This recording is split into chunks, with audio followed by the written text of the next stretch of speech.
This episode of Startup is brought to you by TaxAct. This tax season, TaxAct has your back. With their deduction maximizer and 100K accuracy guarantee, you can feel confident you're getting the most out of tax season. Learn more about how to maximize your deductions and your refund and get 25% off federal and state filing at taxact.com/startup. That's taxact.com/startup for 25% off federal and state filing. Hey, Startup listeners, we wanted to tell you about the story of a guy with a steady job, a family, and a 401k who risks it all to start a podcast company. Sound familiar? Yes, it's the story of this show, Startup, which is now a family comedy on ABC called Alex Inc., starring Zach Braff as Alex, our Alex. I mean, I'm going to tune in just to see if they get that terrible pitch right. That's Alex Inc., a new family comedy premiering Wednesday, March 28th at 8:30, 7:30 Central on ABC.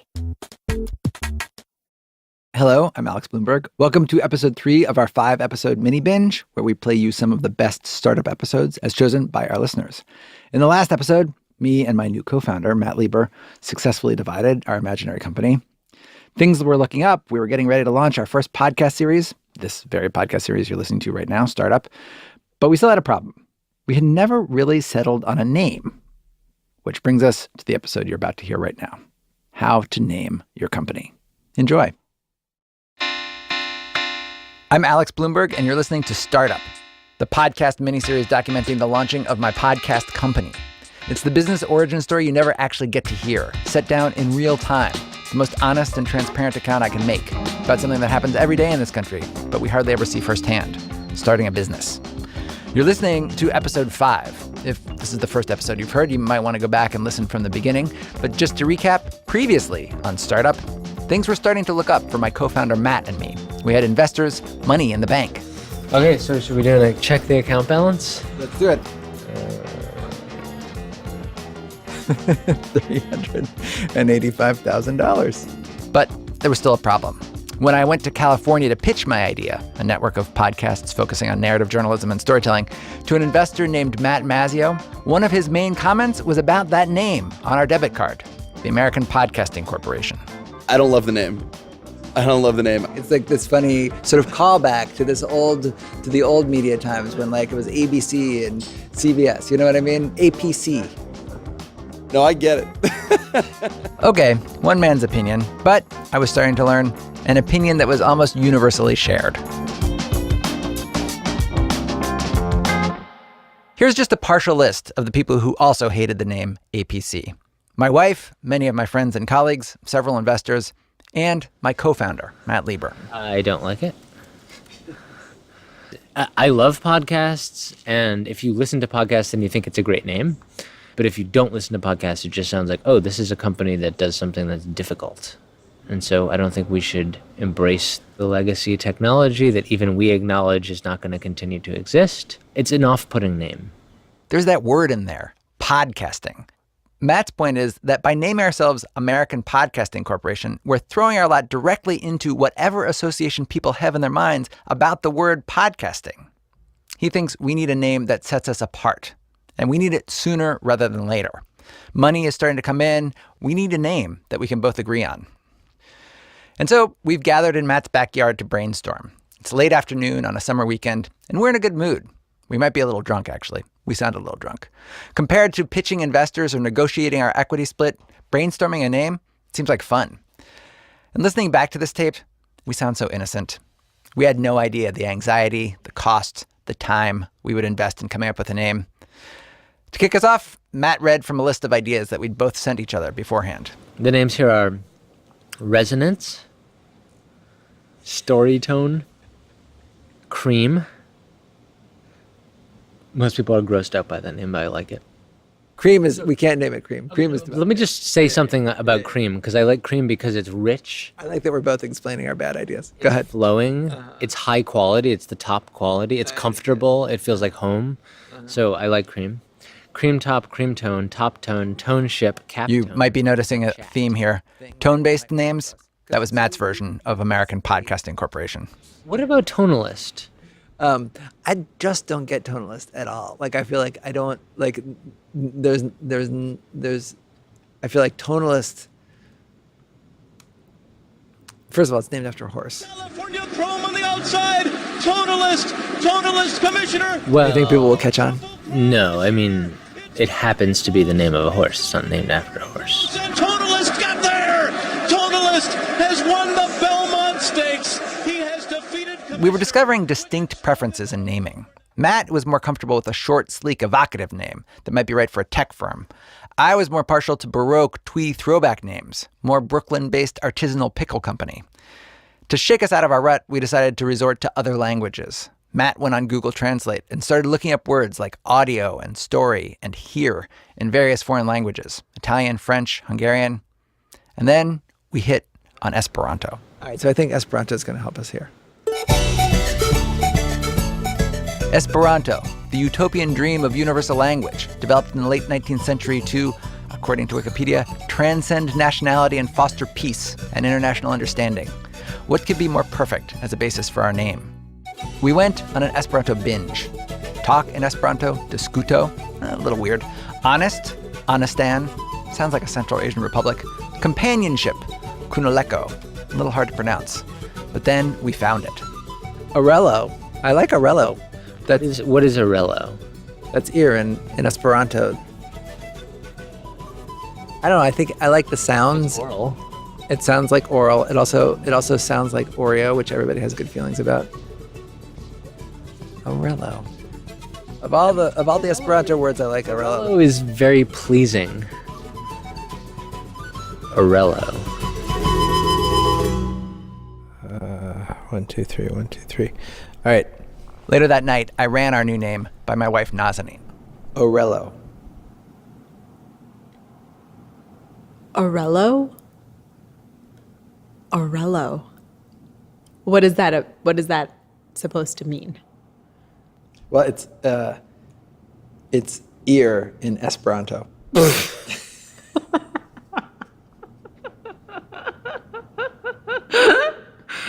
Oh my god.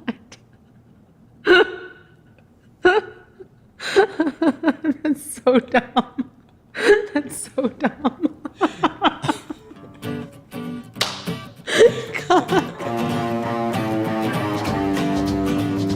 So dumb, it's good though, right? What? Whose idea was that? It came up organically. How does that come up organically? I was like, Speaking Esperanto?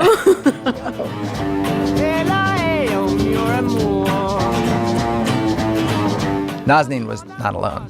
Some people liked Orello, but most reactions were violently and definitively against.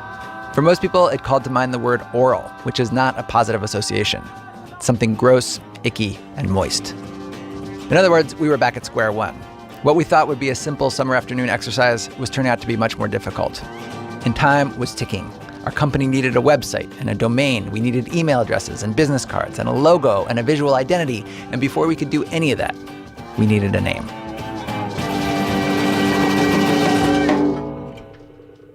Coming up, our quest for a name is stymied by an unlikely opponent. That's coming up after a word from our sponsor. By fall, our lack of a name was just embarrassing. I got an email from one of our investors saying he really wanted to introduce us to someone he thought could really help us out. And this investor ended his email with this line, quote, "Do you have a business email now? The Gmail thing isn't the strongest foot forward." But it wasn't just our own limited imaginations that were keeping us from a name. We had the legal system working against us as well. For example, in late summer, after many sessions and emails back and forth, we'd finally hit on a name that felt good. Signal Bureau. Signal. It had a nice feel in your mouth. It was evocative. And it's also, turns out, already trademarked. Trademark number 862202285 for the Daily Signal, a website launched by the conservative think tank, the Heritage Foundation. There was one sentence in their trademark application that sunk us. The claim that the Daily Signal website would provide, quote, video and audio podcasts featuring politics, policy news, conservative commentary. Another name we really liked, Range Media. Sure, there was an Australian AV company called Range Media that specialized in making industrial videos about livestock for Australian agribusiness, but we didn't infringe on them. We did infringe on these guys. Up every morning at the break of day, you'll hear a big bearded cowboy at the chuck wagon say, A country and western internet radio station out of Southern California called Range Radio. Internet radio and podcasting were too close for comfort, said our lawyer. Range is out. daylight is a wasting, boys, it's out of the chutes. Come on and ride, cowboy, ride. And this is a problem that others have noticed. In fact, it's reached the level of satire. Witness this fantastically profane clip from a recent episode of the cartoon South Park, in which Stan and Cartman and the boys try and launch their own startup, only to encounter the exact same problems with trademark that we were. I'll play the clip now of them spitballing names in their lawyer's office. And I should say, if you don't like aggressively offensive language or laughing, fast forward 40 seconds. Seriously, there's a lot of bad language, so if you're not into it, fast forward. Okay, here we go. Angry clit spasm. Nope, sorry. Whooping fart balls. Nope, Lubricated titty burgers. that's taken too. Indifferent rectal semen splooge. Sorry. Indifferent rectal semen splooge is taken? Come on! How are we supposed to name our startup company if every name is already taken? I told you, you just have to be really original with your company name. There's a lot of startup companies these days. Furry Balls plopped menacingly on the table, Incorporated. That's available. Congratulations. So one route around this legal problem is the South Park option. Get progressively crazier and more outlandish with the name. Come up with our own version of Furry Balls Plopped Menacingly on the Table, Inc. And you see this a lot in naming. Have you ever wondered why every internet company nowadays seems to end with LY or IFY? It's to get around this very problem that we and the South Park kids were facing. We found over 100 names like this right off the bat. Bitly, Optimizely, Swarmly, Postcardly, Bugify, Metafy, Spotify, just to name a few. There's other solutions too. You drop a vowel, Flickr, Tumblr, Grindr, Blender. You add a letter, Dig with 2 Gs, Think with 2 Ks. Occasionally, the copyright problem drives companies to the awkward place of adopting 2 or more of these strategies. For example, Zoomer, 3 O's, no E. The other way to go is super straightforward. The one name we had no trademark problems with? The American Podcasting Corporation. And that's because a name that is purely descriptive isn't even eligible for trademark protection. So yes, we had no way to legally stop someone from starting their own company and calling it the American Podcasting Corporation. But on the other hand, no one could stop us. And besides, for me, a name like that fit better with my original vision of a slightly tongue-in-cheek, old-school name. And so I tried to come up with another name, like APC, but without the word podcasting, and also without the word American, because as many people pointed out, podcasting is a global phenomenon. I think about it all the time, during breaks from work or going for a run, even in my sleep. Let's see, it's 3:34 in the morning. I think I came up with a name.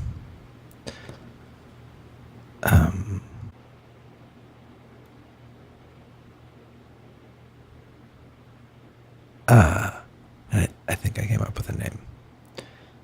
The Global Listening Service. GLS. The Global Listening Service.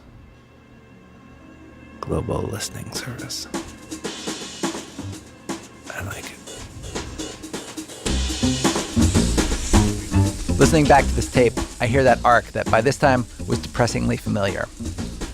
There's that aha moment when inspiration strikes. You feel like you finally got it. And then the moment hours or days later when you realize with shame and embarrassment that there's an obvious and glaring problem with the name, visible to everyone else, that somehow you'd been blind to. That problem being, in the case of the Global Listening Service, that it's the perfect name if you're a spy agency for a totalitarian world government in the dystopian future.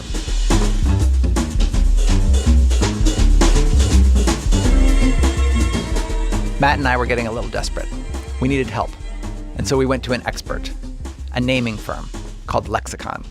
You might drive a Subaru Outback or a Forester. You might drive a Toyota Scion or a Venza. I would bet a large sum of money that you have had a bottle of Dasani water or stayed at an Embassy Suite hotel along the way. All those names have been created by Lexicon.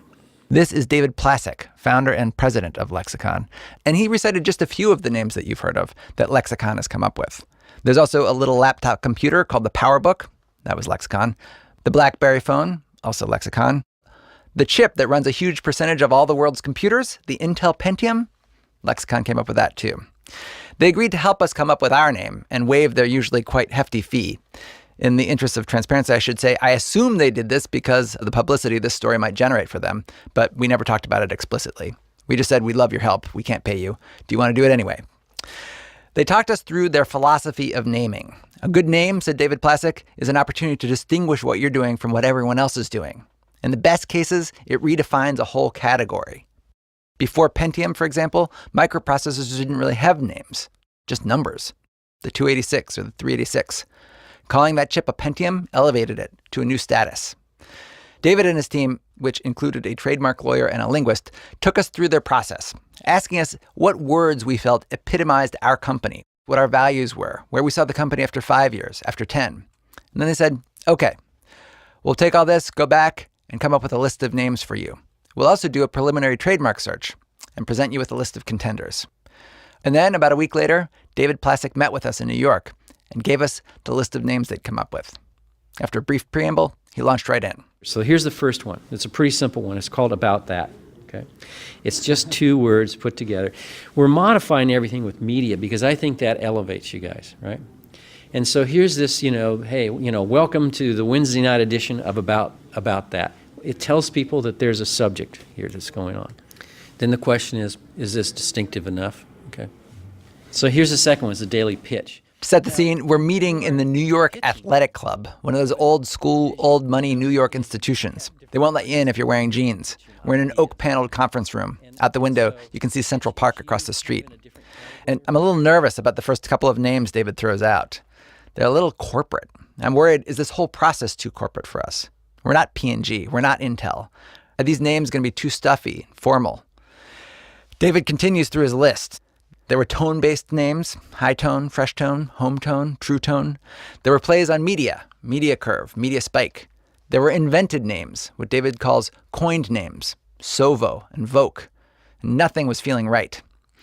And then he got to what he called the flyers. All right, the next one is really a flyer here. Okay, this is lemon zest. Okay, so what does lemon zest do? It adds flavor to a subject, right? It brings something alive. Lemon zest, it's too cute, a little on the nose. But for me anyway, it finally felt like we were getting somewhere that could be right. He went through some more. Glisten, and then gimlet. Here's gimlet, okay? Now, where did this come from? Okay. Think about, most people would think about a gin gimlet or a vodka gimlet, right? So that's kind of a fresh experience, right? All right, so now my job is to stop talking and start listening. Well, certainly a couple of them stand out as sort of like I was immediately responding to. Sure. I mean, my initial reaction is these are really good options. I think we have good options here. Matt and I started talking about our favorites. Matt liked About That, although I worried it didn't have enough personality. Initially, we both liked Glisten because, it had listen in it, but it felt a little too ephemeral and fancy on second consideration. But we were both pretty into Gimlet. I mean, there's just something so pleasurable about it. It's just so like, who doesn't want a gimlet? I could use one right now. Yeah, I like gimlet a lot because of the flavor of it and the freshness and the surprise. That is one of my favorite names, by the way. I can see having a gimlet party. I mean, you don't want to, I said earlier, don't make things trite, things like that. So you have to be careful about how you use it. But I can see it working like that. We continued discussing, digging into the story behind Gimlet. Where did that word come from? There was a major Gimlet who helped invent the drink as a tonic to help with malaria. That was pretty cool.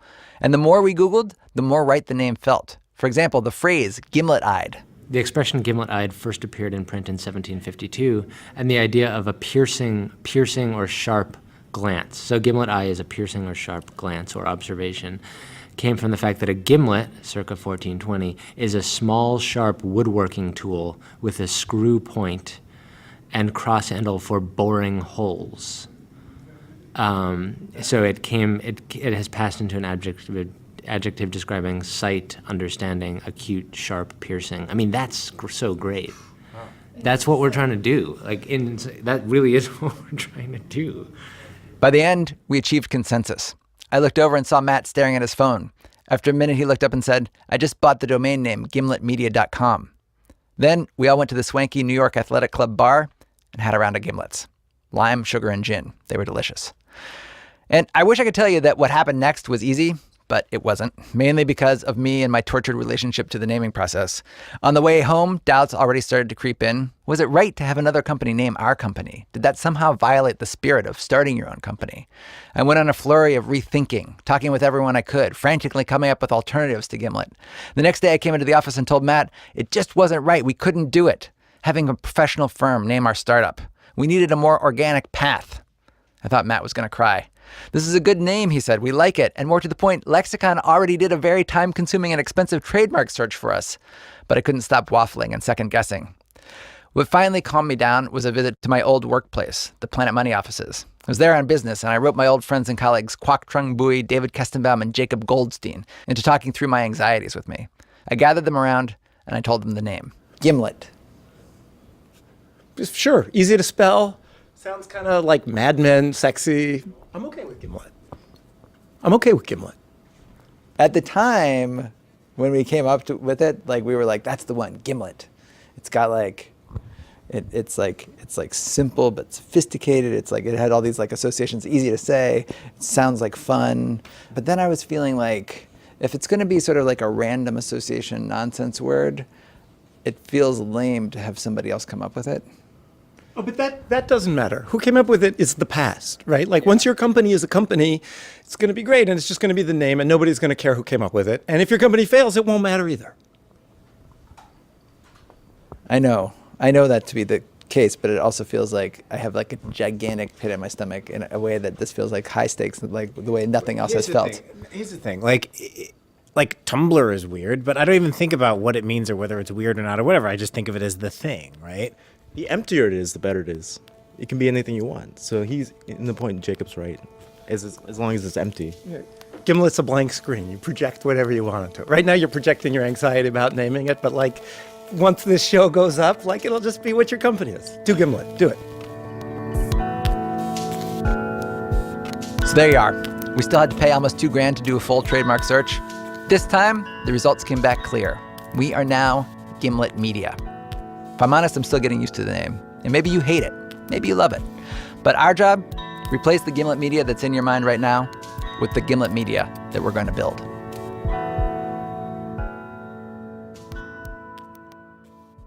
Hello again. It's the me of today.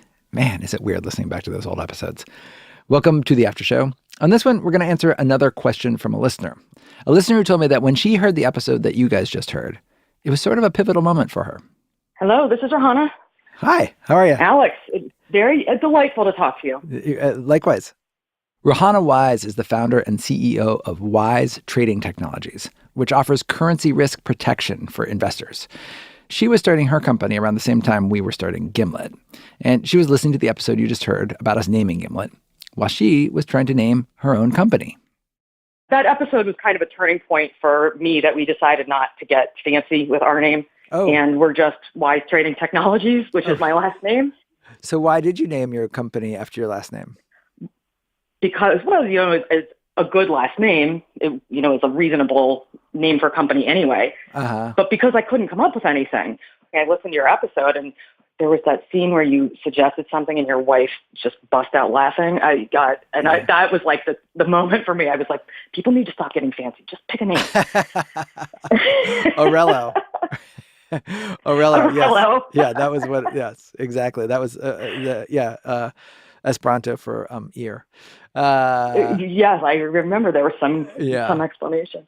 Somebody just tweeted us about that actually recently. Somebody just there's some Silicon Valley company that was named Vero, which is Esperanto for truth, and people were tweeting us about it. Naming is the worst. It's the hardest thing. And I think a thing that made me feel better about it was that I also feel like it's a thing that you personally as the namer have literally no perspective on. So it's like one of those things that's really hard. And also you have no idea if you're right or not. Right. Because you are the last person with any perspective on the name. And the thing that really brought this home to me was, I think I can tell this story on the air. So when I worked at This American Life, there was a piece of paper on the bathroom door that was like this like old Word document that was printed out, and it had like all these different names. And then somebody had framed it and written the caption, like notes from when we named the show in 1995. And it was like horrible puns on the name Ira Glass, like glass houses. There were these other puns like long walk on a short pier because it was located on Navy Pier. And then there was all these other ones that were just sort of like, you know, Americana, American, you know, stories, you know. And then there was a couple that were like starred, and one of the ones that was starred was This American Whatever. And then one of the ones that was starred was This American Life. And that's funny. And then it became a joke inside This American Life that like, what if he had actually named it This American Whatever, because that was such a moment in time joke, like whatever. Right. Like somebody joked in the time, like it was like naming it This American Talk to the Hand or something. It was like this moment in time sort of reference. So anyway, so that became a running joke inside This American Life. Like, oh my God, what if you named it This American Whatever? Cut to 2014, and we've just named the company Gimlet. And I was talking to Ira on the phone, who I'm still very close to, and he was giving me advice and helping me. And I was talking about how hard it was to name anything. And I was like, how do you feel about This American Life now that it's the way it is?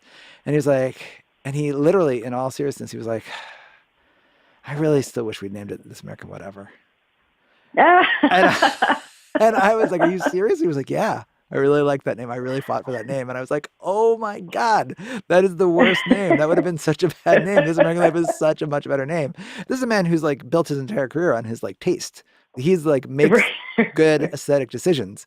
And like the fact that he could be so wrong about that made me feel like, okay, yeah. I'm wondering how you feel about your choice now at all these years later. Well, big picture, I feel fine. Like, I feel like what happened is what we thought would happen, which is sort of like Gimlet just became the vessel. It has its own meaning now, which is the company that inhabits the name Gimlet. And like, people don't think that much, like people, when they come to it for the first time, they're like, Gimlet, what's that about? But then at a certain point, you're just sort of like, oh, it's just, people talk about it. Yeah.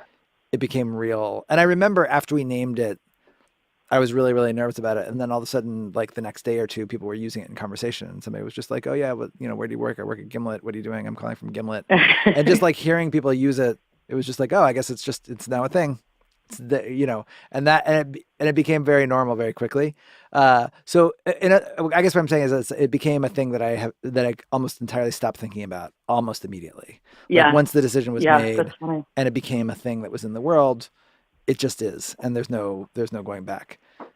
That being said, I don't know, like, I feel like maybe there's a better name out there, you know, if we'd thought about it more, like, you know, possibly.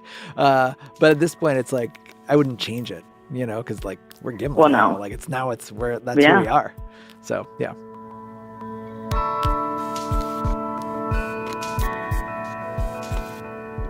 Thank you, Rohana.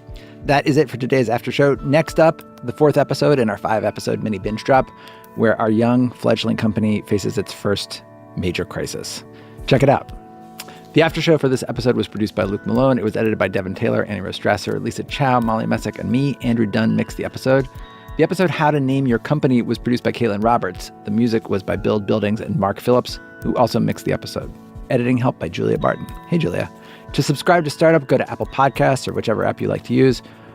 If you like this podcast and you're new to podcasts, boy, are you in for a treat. There's lots more podcasts like this at Gimlet Media's website, gimletmedia.com. Check it out. You're in for a bonanza of podcast delight. gimletmedia.com. You can follow us on Twitter at Podcast Startup or at Gimlet Media. Thank you for listening.